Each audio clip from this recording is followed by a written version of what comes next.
Trafo membutuhkan inti, bisa berupa udara ya, seperti ini.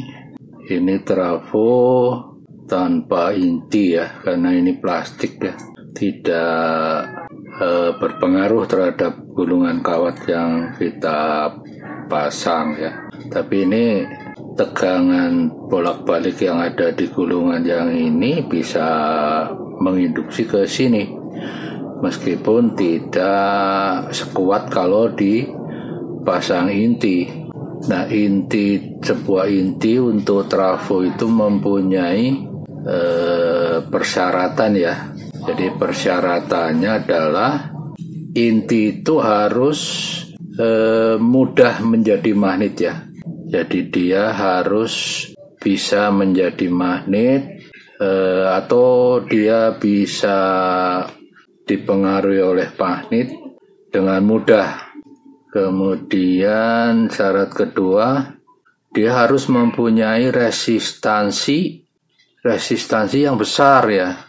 Resistansi yang besar supaya tidak terjadi eddy current ya, atau arus eddy, sehingga dia ada arus. Nah, arusnya ini akan menimbulkan panas. Jadi inti yang bagus adalah inti yang dia tahanannya sangat tinggi, kemudian dia itu tahan panas, dan biasanya cepat ya untuk kembali menjadi netral gitu. Jadi dia menjadi magnetnya cepat, dan untuk hilangnya itu juga cepat. Nah, itu bahannya macam-macam. Jadi kita akan lihat di sini ada ferrit ya. Nah, ini bahan ferrit. Ferrit itu terbuat dari bahan keramik ya. Jadi ini bahan keramik yang dibuat dengan oksida besi ya. Makanya dia itu keras sekali ya. Digergaji ini susah karena dia sangat keras. Kemudian dia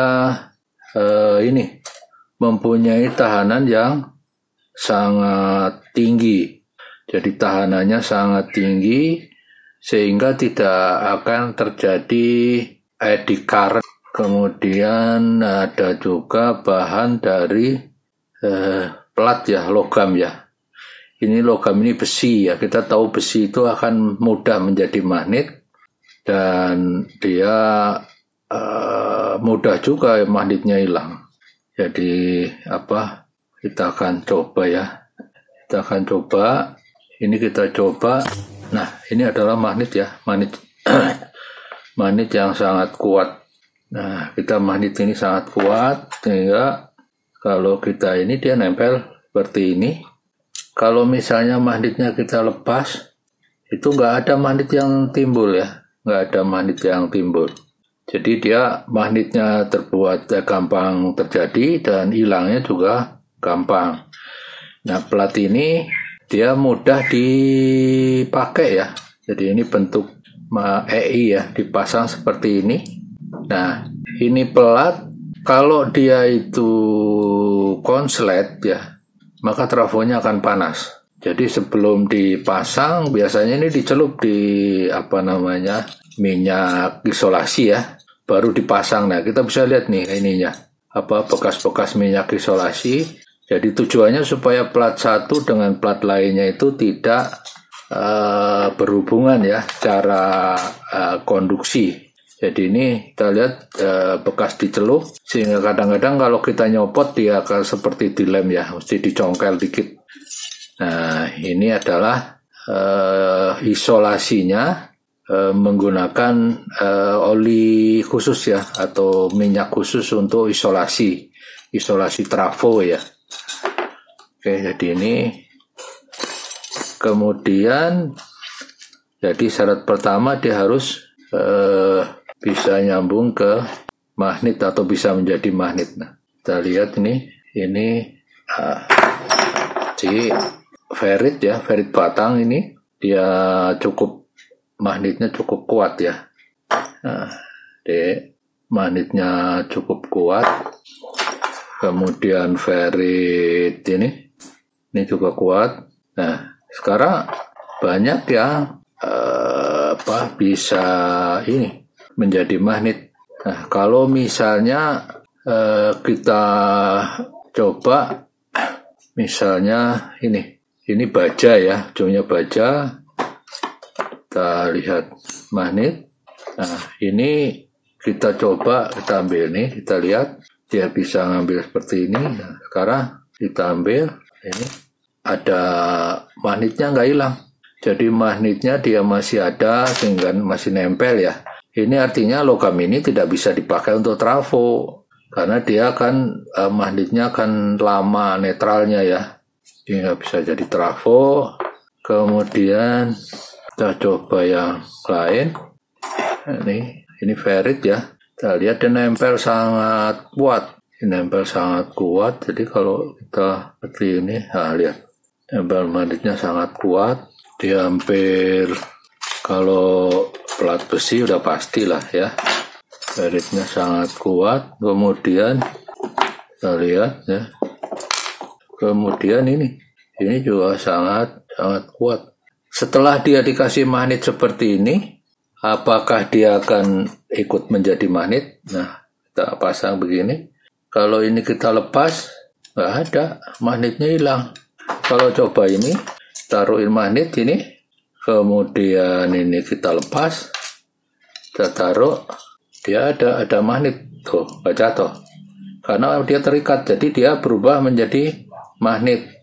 Nah, baru lepas. Jadi ada logam yang nggak bisa, seperti baja ini nggak bisa, ini nggak bisa, ini juga pisau ini baja nggak bisa untuk inti dari sebuah trafo. Kemudian ferrit ya, ini semua ferrit. Nah, ferrit ini bisa jadi magnet. Ini jadi apa namanya, magnet yang dibuat, kalau ini jelas magnet ya.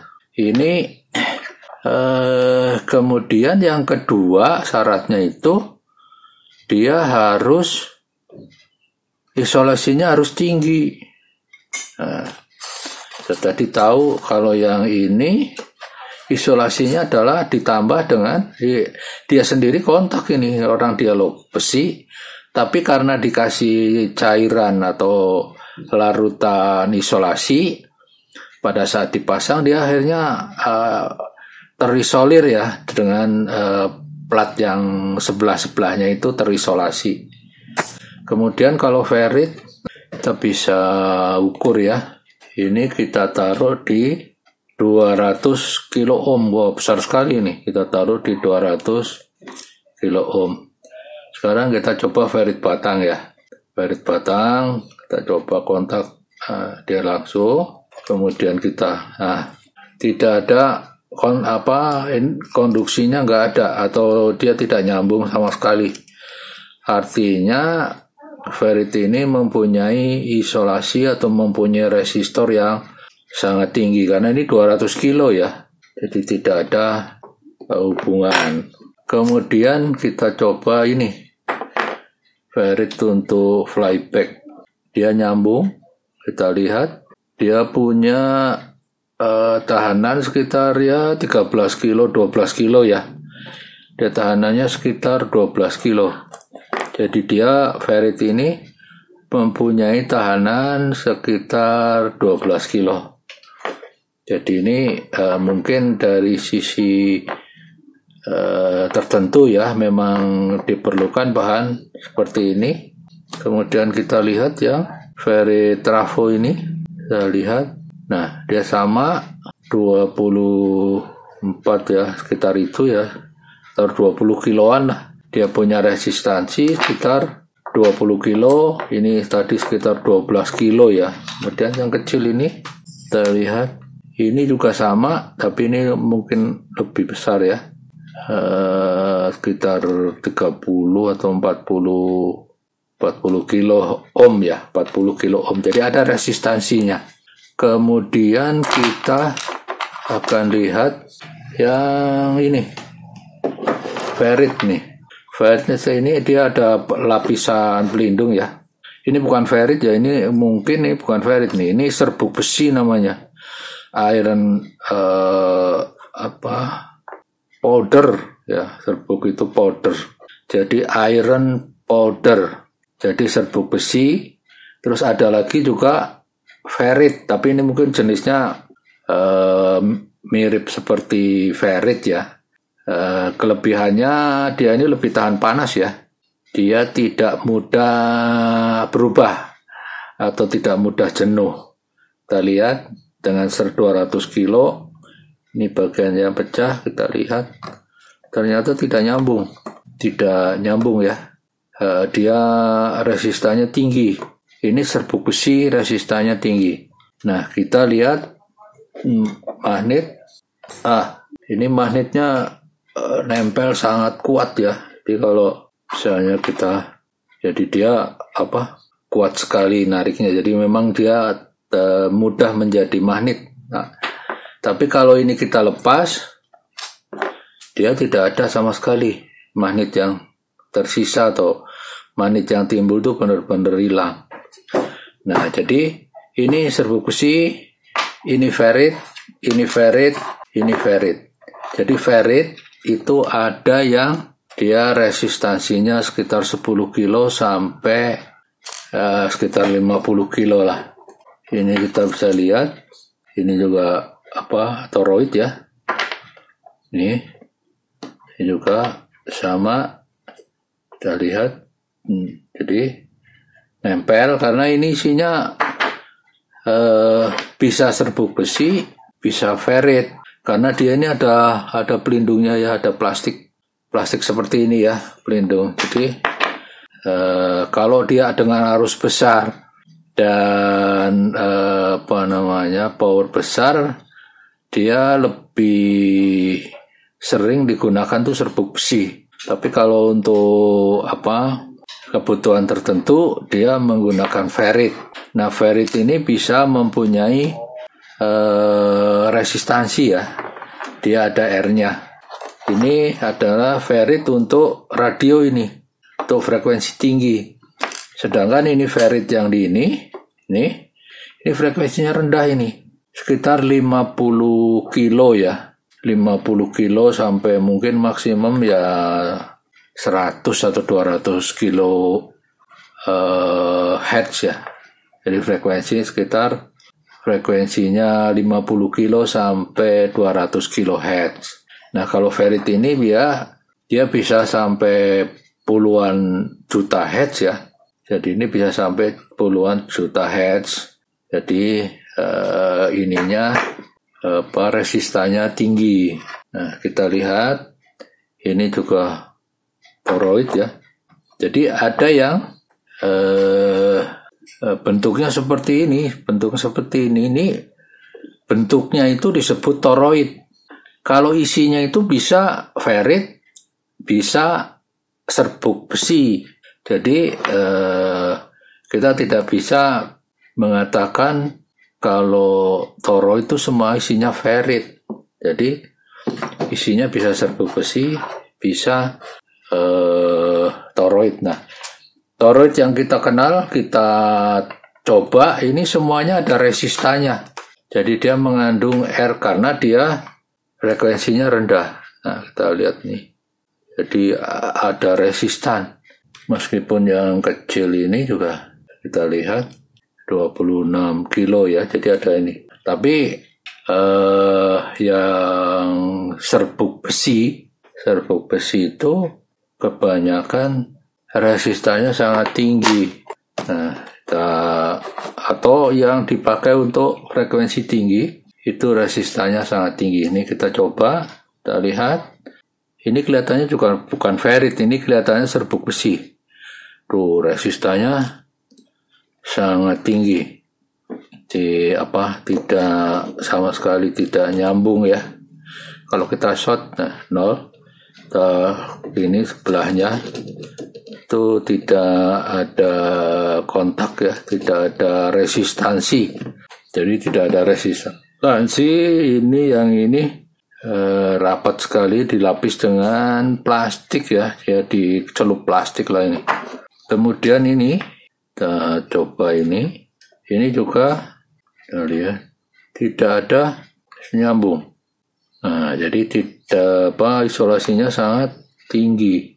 Nah, ini apakah dia ini ferrit yang dibuat untuk frekuensi tinggi, yang dia mempunyai resistansi yang tinggi. Jadi kalau dipakai untuk frekuensi rendah, dia ada resistennya, nggak apa-apa, itu mungkin ya. Jadi itulah yang kita pelajari, bahwa trafo itu intinya bisa bermacam-macam, bisa ferrit, bisa logam ya, pelat, bisa juga serbuk besi ya. Kemudian yang terbaru itu namanya AMT, Amorphous Metal Transformer. Jadi dia menggunakan namanya itu logam kaca ya. Jadi dia seperti kaca, tapi sebetulnya itu logam. Dia bisa berubah menjadi magnet, tapi kerasnya bukan main, sangat keras. Kemudian dia mempunyai resistansi yang sangat tinggi. Nah, itu biasanya dipakai untuk trafo-trafo distribusi ya. Trafo-trafo distribusi untuk membagikan, atau biasa orang sebut trafo yang dipasang di tiang kemudian dibagikan ke rumah-rumah. Jadi bisa trafo distribusi, bisa juga trafo step down ya. Tegangan 2500 volt atau 25.000 volt menjadi 220 volt. Nah, itu bahan untuk intinya luar biasa, karena dia harus tahan panas, kemudian efisiensinya juga harus tinggi. Nah, itu trafo-trafo yang seperti ember ya, sebetulnya bulat, itu seperti tabung tempel di tiang-tiang. Itu bahannya dari logam kaca ya, atau logam kristal lah. Itulah yang bisa kita pelajari dari bahan-bahan yang telah kita coba tadi. Terima kasih telah menonton video ini. Sampai jumpa.